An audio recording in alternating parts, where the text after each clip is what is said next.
Welcome to the Joseph Goldstein Insight Hour. This podcast is an expression of our shared interest in self-discovery. Join Joseph as he shares his deep knowledge of the path of mindfulness. If you are interested in supporting this podcast, please go to BeHereNowNetwork.com/Joseph.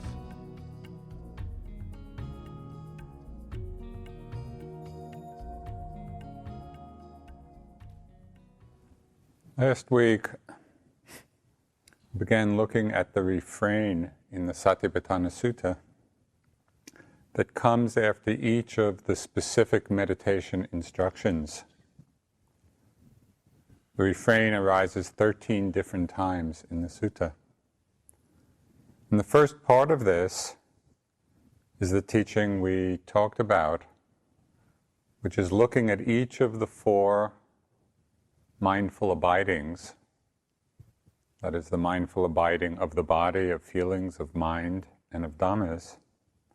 Internally, looking at them externally, and both internally and externally. Explored a little bit how practicing in this way helps keep our awareness centered and balanced, and also opens us to the transforming wisdom of emptiness. This evening, go into a little bit the second part of the refrain, which tells us to abide contemplating the nature of arising, the nature of passing away, and the nature of both arising and passing away, of each object of awareness. Contemplate the arising, the passing away, and both the arising and the passing away.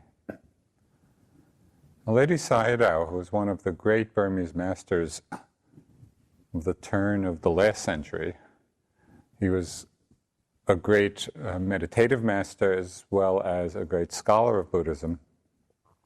He said that not seeing the arising and passing away of phenomena is ignorance, while seeing all phenomena as impermanent is the doorway to all the stages of insight, to the different stages of awakening.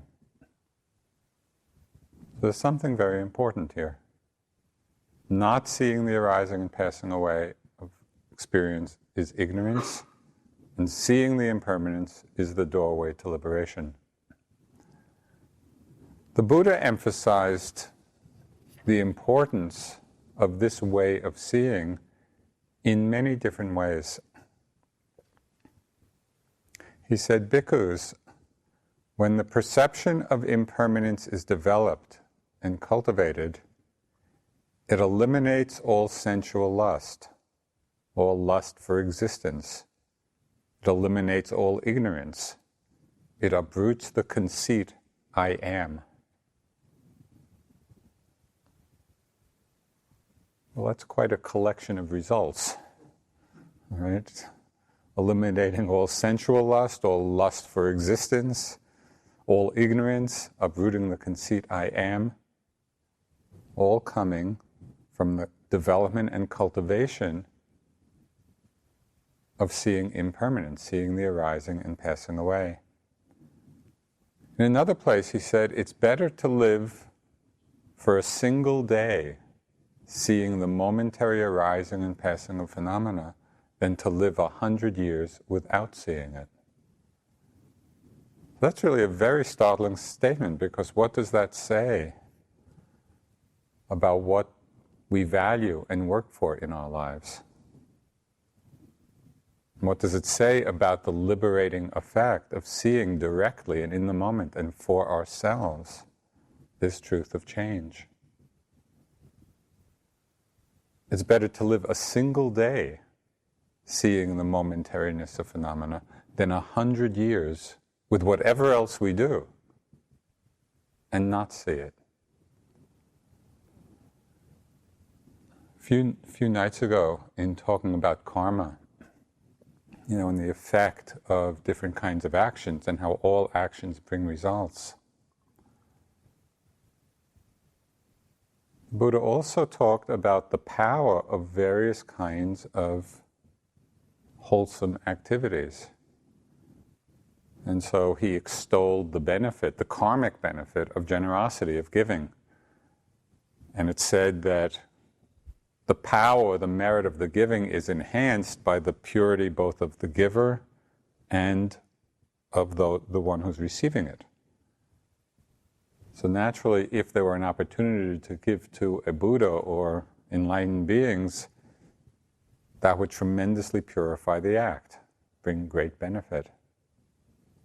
He said, better than making an offering to the Buddha and the whole Sangha of enlightened monks and nuns, better than that, more meritorious, more fruitful, would be to have the mind absorbed even for a moment in the feeling of loving kindness, boundless loving kindness. And he said many times more beneficial than that is the mind which sees clearly and distinctly for a moment the truth of arising and passing away. So there's tremendous karmic fruit in this practice of awareness, this practice of mindfulness, emphasizing this part of the refrain. Contemplate the arising and the passing, both the arising and passing away. Just to emphasize it a little further. At one time, Ananda was recounting to the Buddha the many wonderful qualities that the Buddha embodied. And the Buddha said, referring to himself as the Tathagata, the Buddha said, "That being so, Ananda, remember this too as a wonderful and marvelous quality of the Tathagata. For the Tathagata, feelings are known as they arise, as they are present, as they disappear. Perceptions are known as they arise, as they're present, as they disappear. Thoughts are known as they arise, as they're present, as they disappear. Remember this too, Ananda, as a wonderful and marvelous quality of the Tathagata."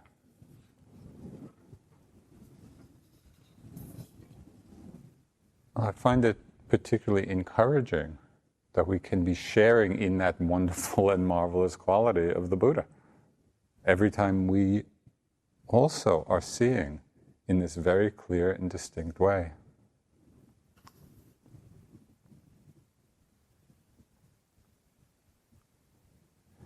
In the Buddha's first teaching on selflessness, emptiness of self, it was the second discourse he gave after his enlightenment to the group of the 5 ascetics with whom he had been practicing previously. And it's commonly called the Untitled Sutta, which means the sutta on the characteristic of selflessness. In that discourse, he goes through each of the 5 aggregates in turn, pointing out their impermanence. And from that, he leads us, from seeing the impermanence, he leads us all the way to liberation. He points out their impermanence, and also the fact that what is impermanent is also unreliable. It's ultimately unsatisfying precisely because it's impermanent. And then that what is unreliable, what is unsatisfying, cannot truly be called self or I. Can't be taken as I or mine. So the 5 ascetics heard this discourse and all became enlightened. So how does it happen? Now, what is the power of this very direct pointing to the truth of our experience? I mean, it's not hard for us to grasp, certainly not grasp, it's not difficult to grasp intellectually, and even it's not that difficult to see when we are paying careful attention that all experience is changing. is arising and passing. And because of it, it's unreliable. We can't count on it. And because it's unreliable, unsatisfying, it can't truly be taken to be I or mine. Why is that understanding, which we can have for ourselves in our practice, what's the liberating power of it? When we see deeply, not conceptually, but when we are there clearly in the moment, seeing the arising and the passing, and both arising and passing away of phenomena, we see that whatever is subject to arising is also subject to cessation. When we see this, the mind becomes disenchanted. Becoming disenchanted, it becomes dispassionate. Through dispassion, the mind is liberated. So that's the process. Through seeing the impermanence, through seeing that whatever arises passes away, the mind becomes disenchanted. Disenchanted, it becomes dispassionate. Through dispassion, it is liberated. But sometimes we hear these words, and it's somewhat striking that in English, the word disenchantment, or disillusionment, or dispassion, often for us have a negative connotation. We don't necessarily think of them as positive things. But if we look closely at the meaning of the words, we can see what their connection to freedom actually is. Becoming disenchanted means breaking the spell of enchantment. It's waking up to a fuller and more complete reality. And as we know, it's the happy ending of so many myths and fairy tales. That, someone was under a spell of enchantment in a closed and contracted world, and somehow the spell is broken, and they awaken into life. That is disenchantment.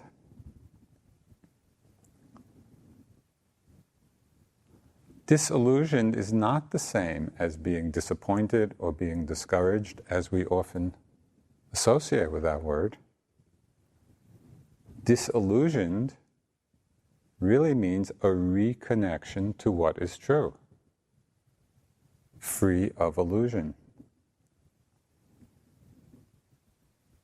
And dispassionate doesn't mean indifferent. It doesn't mean apathetic. It doesn't mean flat. Dispassionate means not caught up in the grip of wanting, not caught in the grip of desire. It's really a mind, a dispassionate mind is one of tremendous openness and tremendous equanimity.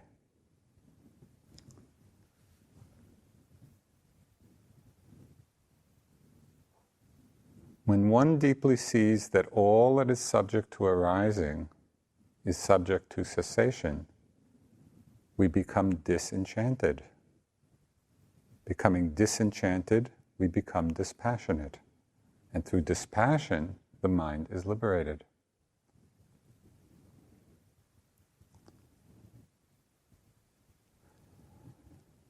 A sustained contemplation, a careful and sustained contemplation of impermanence, leads to a very profound shift in the way we experience reality. Because we begin to see through the illusion of stable existence, both in what is perceived and also what is perceiving. We so much have this idea, this illusion of stability. And it's precisely through the contemplation of impermanence that we break through that illusion. it radically reshapes our understanding of reality. A favorite example of mine is just when we think of, the last time we might have gone to a really good movie. And we're absorbed in the story, and there's lots of feelings and emotions, and we're really in it. We're, one might say, lost in the drama of it. And then we glance up in the darkness and we see the beam of light being projected on the screen. And we realize that nothing is really going on at all. Before we looked up, and before we reminded ourselves of the fact that nothing really is going on, we could have been completely caught up. Lost in happiness, lost in excitement and sadness and terror, if you like horror movies. And yet nothing at all is going on. I'd like to read you something which is, it'll take the powers of your concentration to stay with this. But you'll hear what it is. It has a surprise ending. Okay, consider a world without consciousness. The darkness is a bubbling cauldron of energy and vibrating matter, locked in the dance of thermal agitation. Through shared electrons, or the strange attraction of unlike charges, quivering molecules not free to roam absorb and emit their characteristic quantal packages of energy with the surrounding fog.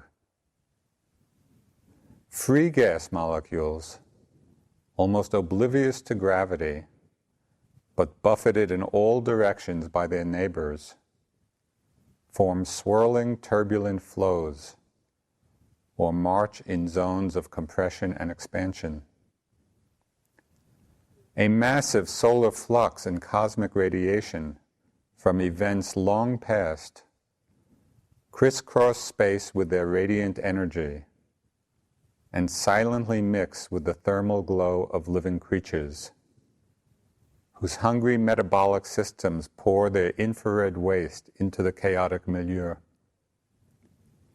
But within the warmth of their sticky protein bodies, the dim glow of consciousness is emerging to impose its own brand of organization on this turbulent mix of energy matter. The active filter of consciousness illuminates the darkness, discards all irrelevant radiation, and in a grand transmutation, converts and amplifies the relevant. Dead molecules erupt into flavors of bitterness or sweetness. Electromagnetic frequencies burst with color. Hapless air pressure waves become the laughter of children, and the impact of a passing molecule fills a conscious mind with the aroma of roses on a warm summer afternoon.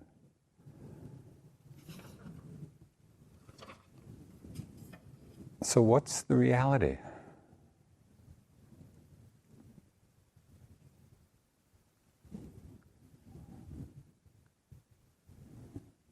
As we see more deeply and more clearly what we could call the microscopic level of what's going on, when we see that on that level, everything that we take to be real is not really happening at all. But this doesn't mean that we don't experience or that we don't engage on the relative level.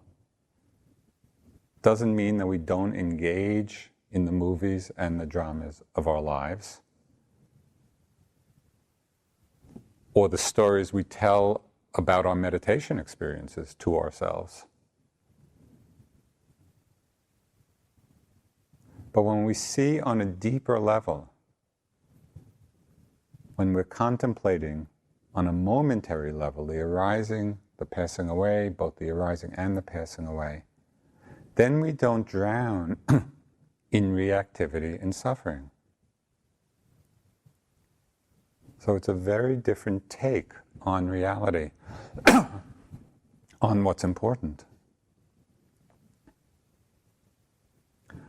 So how can we practice this contemplation of impermanence? Because it leads us to liberation, it leads us to freedom.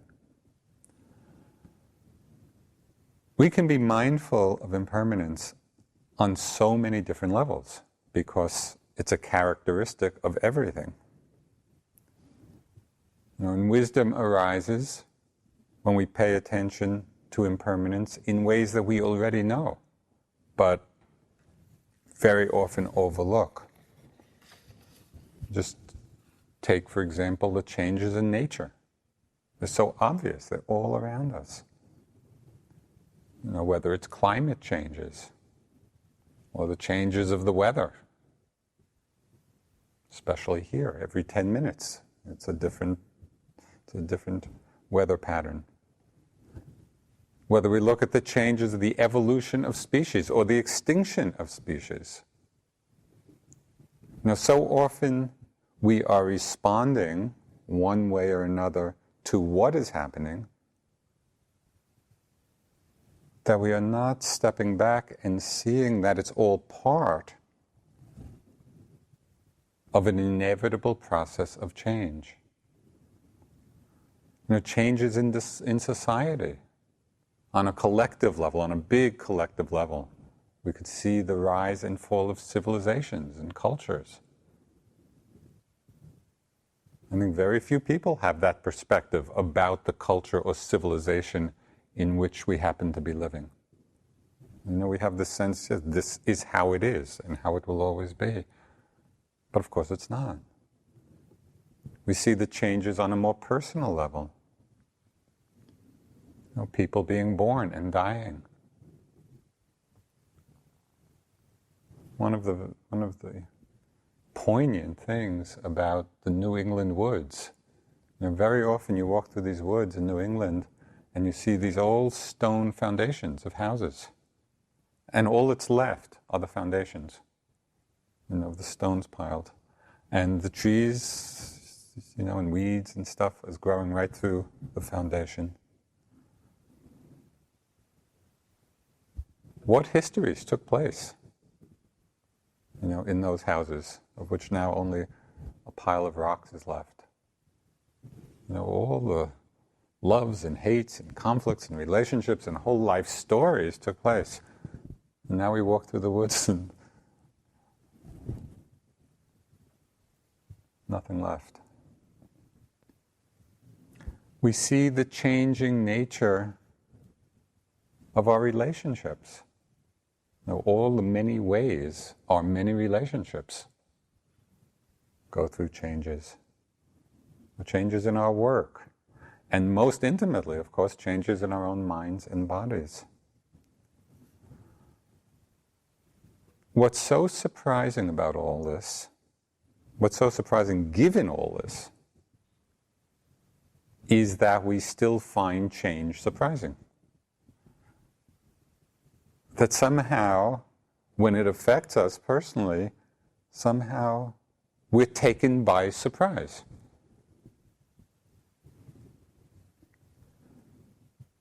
Because somehow we are so conditioned to count on things staying a certain way, of staying stable. Or if they're going to change, that they should only change for the better. The way we would like things to be.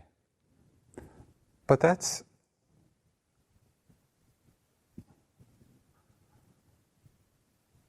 not how it is. There's no evidence to support that.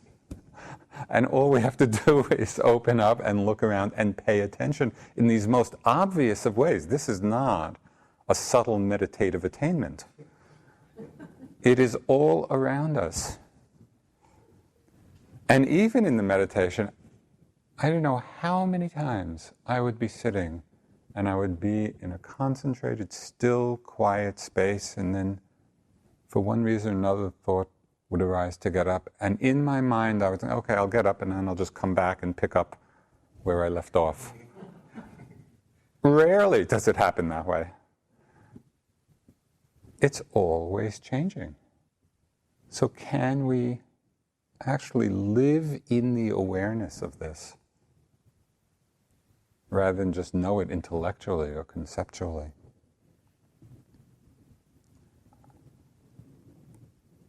When we pay careful attention, we see that everything is continually disappearing and new things arising, not only every year, every month, every day, every hour, every moment. Things are disappearing, new things are arising moment after moment. So when you leave the hall this evening, when you go out, just as a little exercise, see if you can notice carefully the flow of changing experience. The flow of visual forms as you walk by,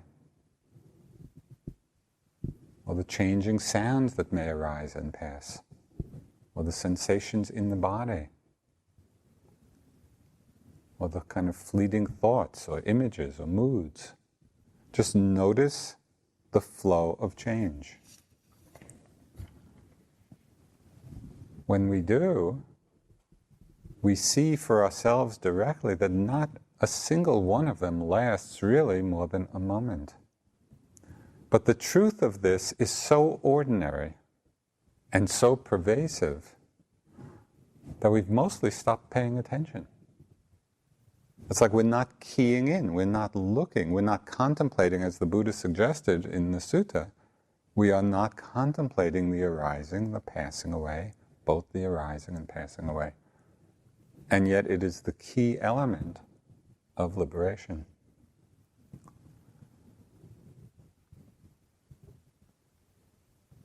As the mindfulness and as the concentration gets stronger in our practice, we do have a clearer and deeper and more immediate seeing of this microscopic flow of change. There's something which I call NPMs, which is noticings per minute. And at first in our practice, the NPMs are pretty low. Maybe we have 10 NPMs. But when the mindfulness is refined, when we are really attentive moment after moment, the NPMs go way, way up. The Buddha commented, so it's said, that there are 17 trillion mind moments just in an instant. Well, that's a lot of NPMs. And I don't know how he counted them. And we may not get to that level, but we can get pretty refined. We see that what appears solid and stable and substantial is really not that at all. Things can start happening so quickly, changing so quickly, that even by the time the mind gets to an object, it's gone. At this point, when this starts happening in the practice, when we're really seeing on that level, sometimes people have the sense that their practice is no longer any good. That the mindfulness has weakened, that the mindfulness has left. Because things are disappearing so quickly, they're not staying long enough for us to be mindful of them. And so people can misinterpret that as saying, oh, I can't be mindful anymore. But really what it is a further deepening, a further refinement of our perception of change. And we begin to see very directly that at least on one level, there's nothing much there. And that's why I like that description of the primal soup. Because our minds create such solid, stable realities, and yet on the more fundamental energetic level, it's mostly empty.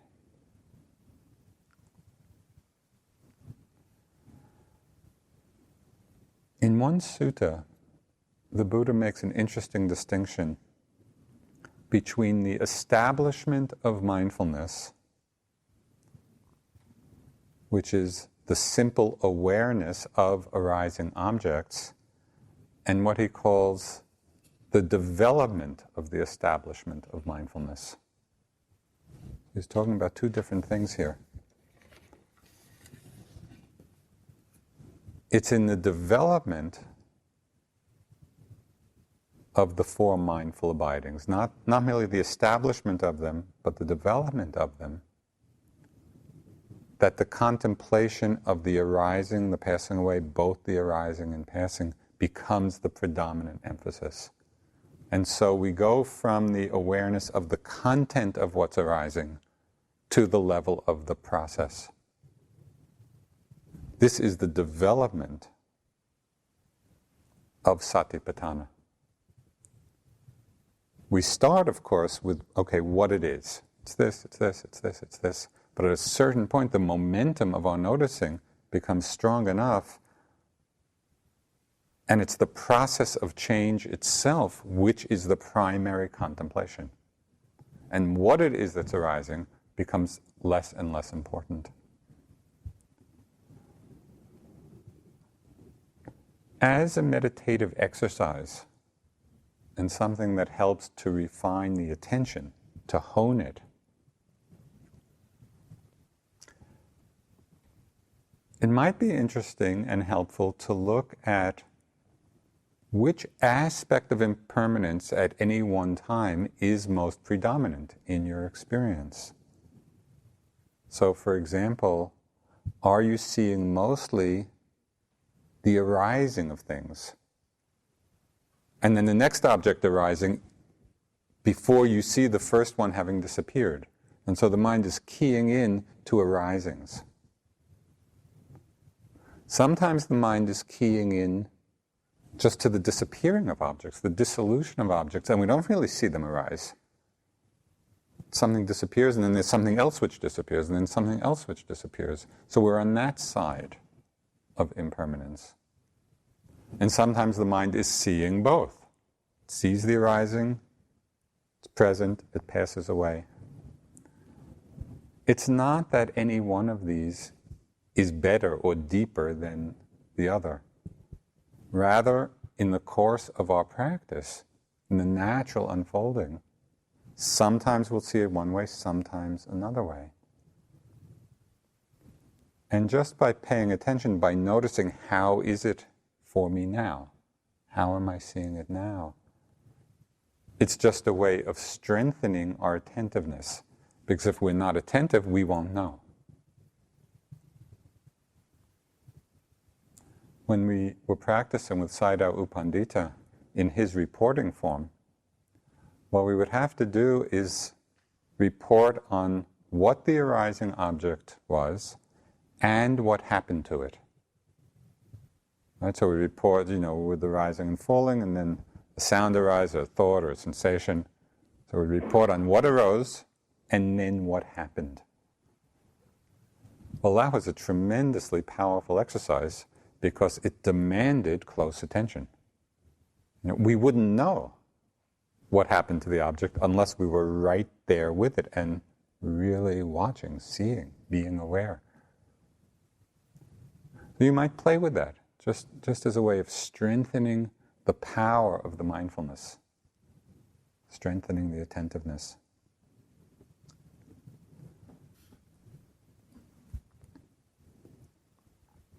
It's this development stage of Satipatthāna, right, where the process becomes predominant rather than what it is that's arising. It's this development stage that leads to wisdom, it leads to awakening. Because if any object of experience, any aspect of experience at all, is still seen as permanent and as stable, if any aspect of experience is seen as permanent and stable, then opening to the unconditioned, to Nibbana, is impossible. Because we're still taking a stand someplace. Someone came to the Buddha and said, in what way is a lay person, a lay follower, accomplished in wisdom? So the Buddha replied, a lay follower is wise, possessing wisdom, directed to arising and passing away, which is noble and penetrative, leading to the complete destruction of suffering. In that way, a lay follower is accomplished in wisdom. So again, it's a very direct pointing to what leads to wisdom. Directed to arising and passing away, which is noble and penetrative, seeing it deeply.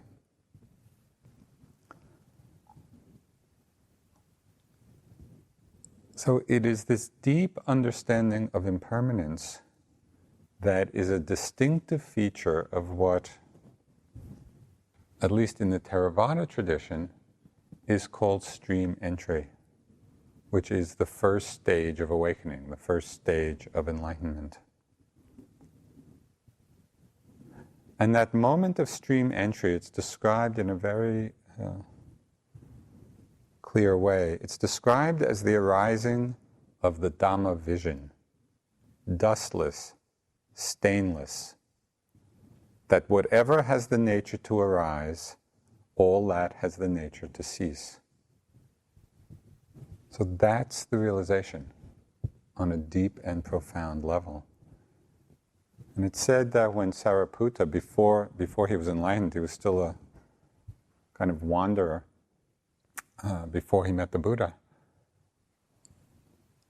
He was walking by and he saw one of the first monks, one of those first 5 ascetics who the Buddha taught, and they became enlightened on hearing that Untitled Sutta, Discourse on Selflessness.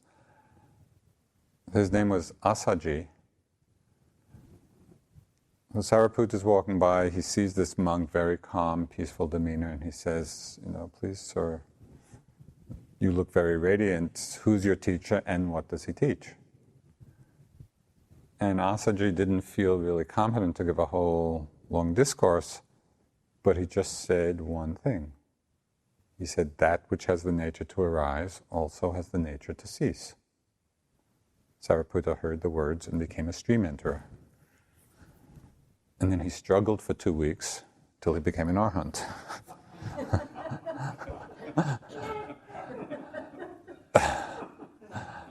That's because it said he thought a lot.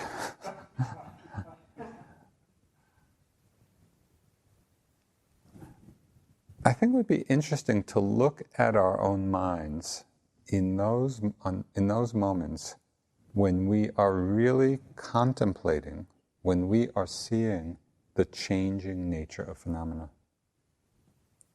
So not only kind of be aware of that process of change, but if you remember, turn the attention back onto the quality of the mind at those moments. Because maybe we won't have attained to stream entry, but we get a taste of the quality of freedom. Because in those moments when we are really seeing the momentary change, the mind is not grasping, the mind is not clinging. And I think it's helpful to recognize the quality of that experience.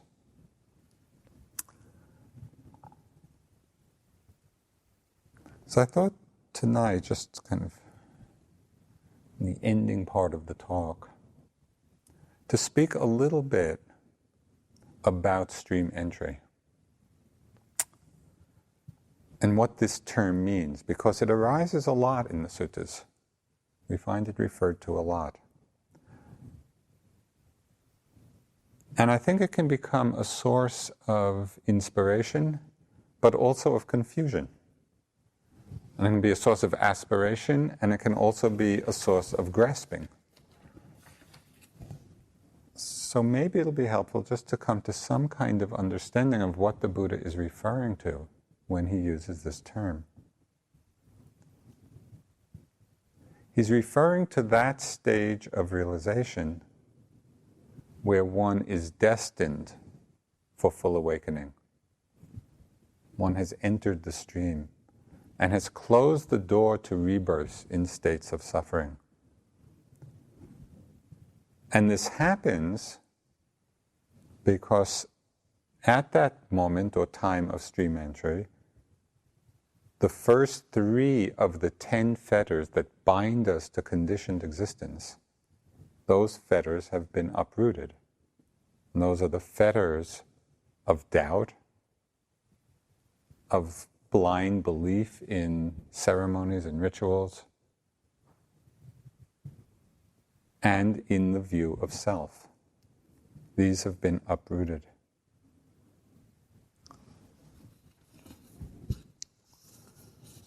So at one point, Sariputta went to see the Buddha, and in quite a kind of charming little dialogue, the Buddha is asking Sariputta, "Oh Sariputta, this is said, the stream, the stream. What now, Sariputta, is the stream?" So it's kind of nice that the Buddha is asking Sariputta. And Sariputta replies, "The Noble Eightfold Path is the stream." So then the Buddha asks again, "Sariputta, this is said, a stream enterer. A stream enterer. What now, Sariputta, is a stream enterer?" And Sariputta replied, "One who possesses the Noble Eightfold Path is called a stream enterer." These are pretty direct statements about the quality of that understanding or that realization. But a question that comes up often for people in practice is, how can I know? How do I know whether I really possess the Eightfold Path or I'm just renting it for a while? You know? So I think this is an important question.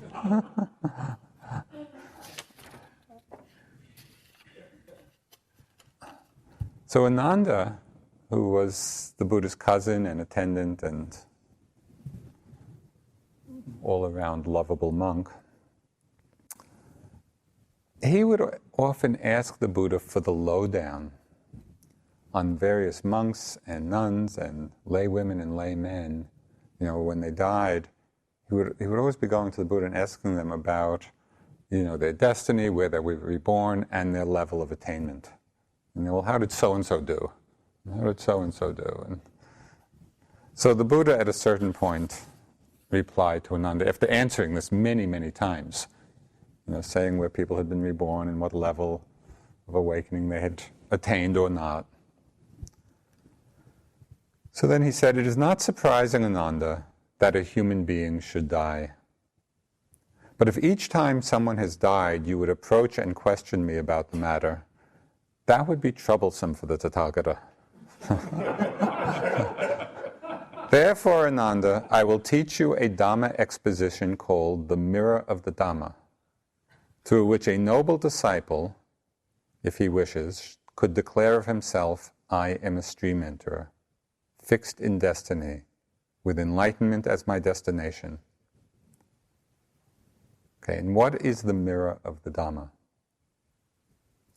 A noble disciple who possesses 4 things is a stream enterer.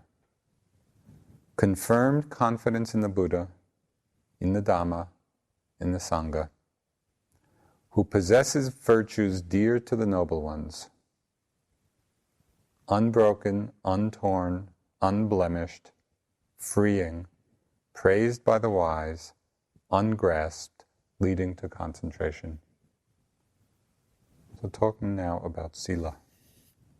So these are the 4 things. The noble disciple who possesses these 4 things is a stream enterer. There's one other quality which is mentioned in another place of stream entry.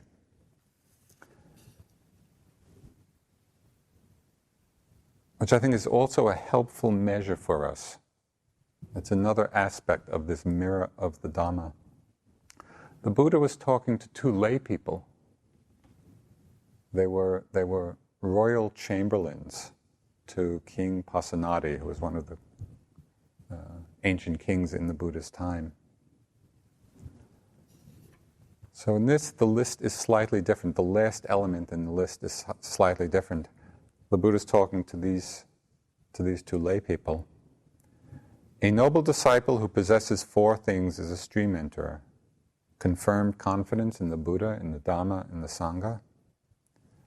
And he dwells at home with a mind devoid of the stain of stinginess, freely generous, open-handed, delighting in relinquishment, one devoted to charity, delighting in giving and sharing. A noble disciple who possesses these four things is a stream enterer. So these are the qualities that we can really look to in ourselves. Have we developed them? Do we possess them?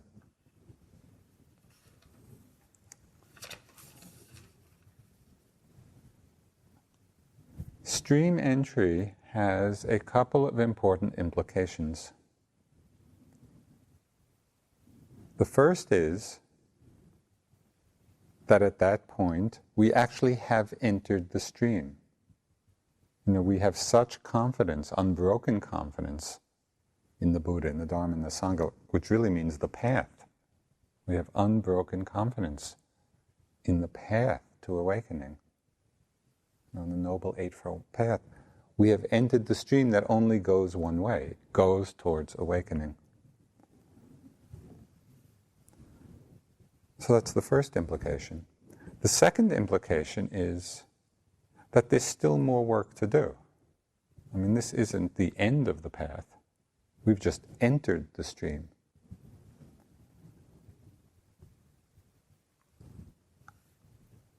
So there was a lay person, his name was Mahanama, who belonged to the Sakya people, which was the land of the people where the Buddha was born, the Sakyas, which is why he's called Sakya Muni, sage of the Sakyas. So this man, Mahanama, a lay person, who had attained stream entry, came to the Buddha and made an interesting comment. He said that his mindfulness still got muddled when he was caught in crowds and he saw people running around and roaming excitedly here and there. And he asked an interesting question. He said, if I should die in this moment of muddlement, of bewilderment, what would be his destination? I thought that's really an interesting question. So we could substitute our own particular distractions. Maybe it's not the distractions of wandering around an Indian bazaar, but we have our own distractions. So even after stream entry, even after one really is in possession of the Eightfold Path, where our faith in it is confirmed, is steady, still we have these moments when we're muddled, when we're confused, when we're not mindful. So this is what the Buddha said. He said, don't be afraid, Mahanama. Your death will not be a bad one. When a person's mind has been fortified for a long time by faith and virtue, by learning and generosity and wisdom, his mind goes upward, goes to distinction.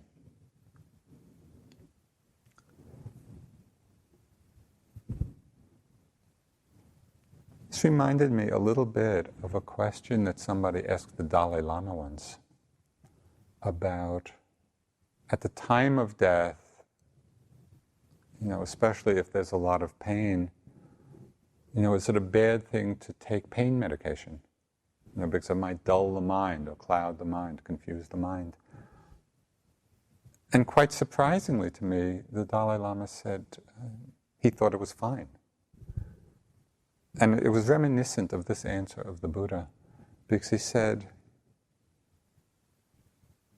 consciousness in the process of dying, in the whole death, that death process and what happens after death, is so powerful and will unfold according to our deep habituated tendencies, that kind of what we take of pain medication at the time of death is really a very surface thing compared to the depth and the intensity of the energy that happens then. And so it's just like when a person's mind has been fortified for a long time by faith, by virtue, by learning, by generosity, by wisdom. When this is what we have habituated, the mind goes upward. It goes to distinction.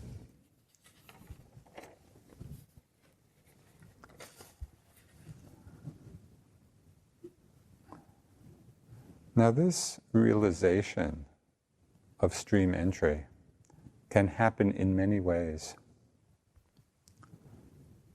Sometimes it's a spontaneous opening that can happen at any time in our lives.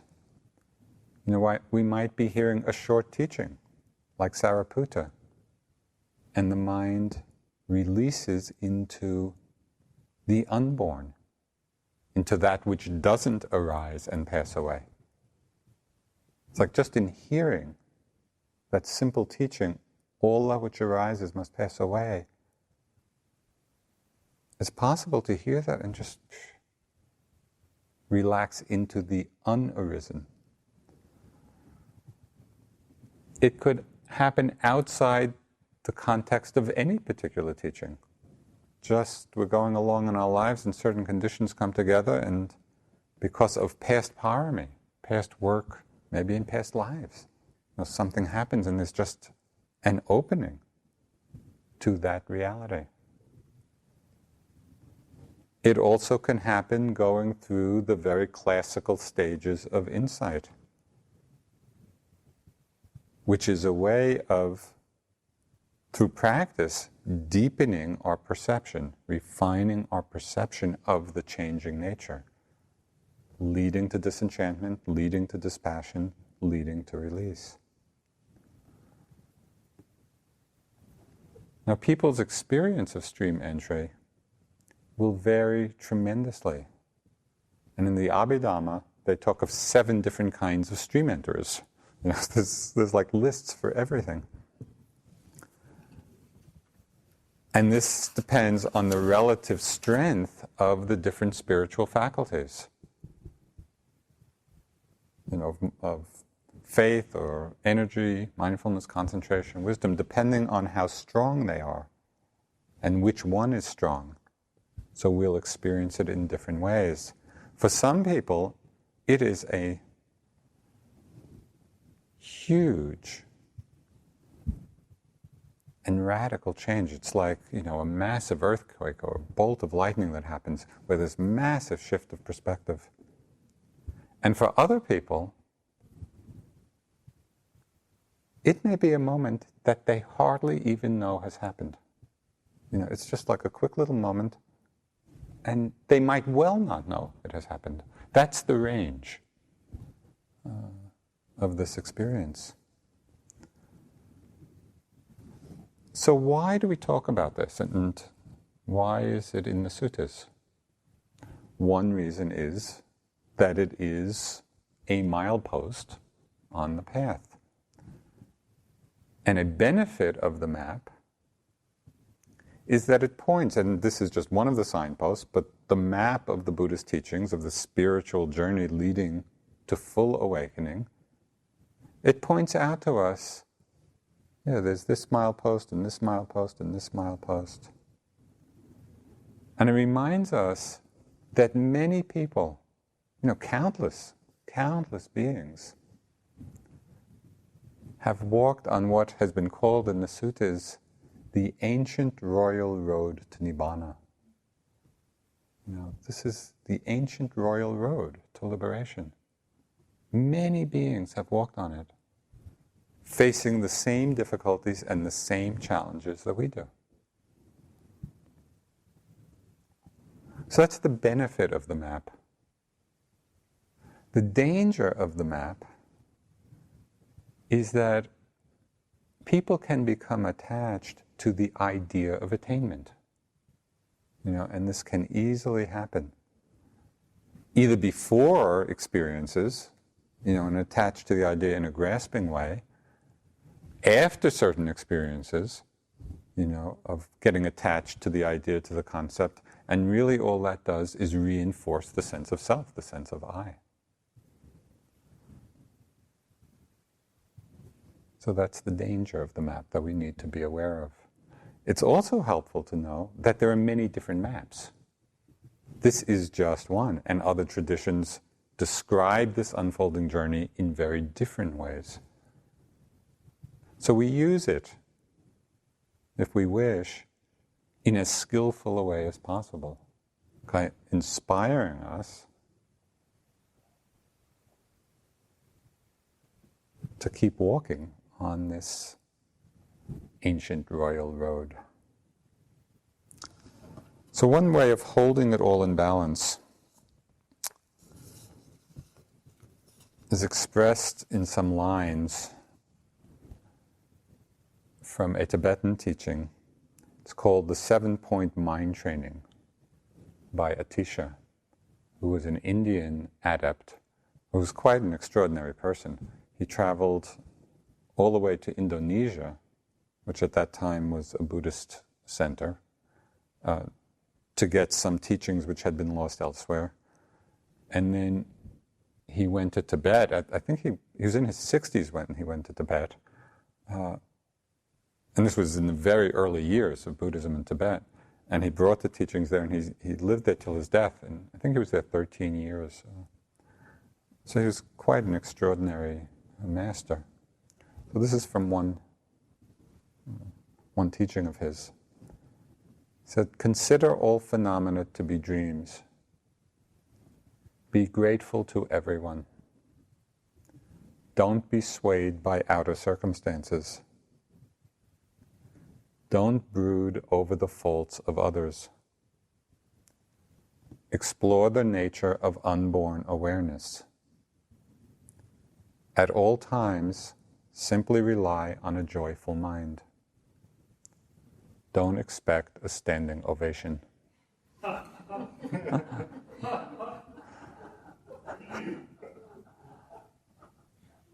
It's the last one that's really helpful. Consider all phenomena to be dreams. Be grateful to everyone. Don't be swayed by outer circumstances. Don't brood over the fault of others. Explore the nature of unborn awareness. At all times, we simply rely on a joyful mind. Don't expect a standing ovation.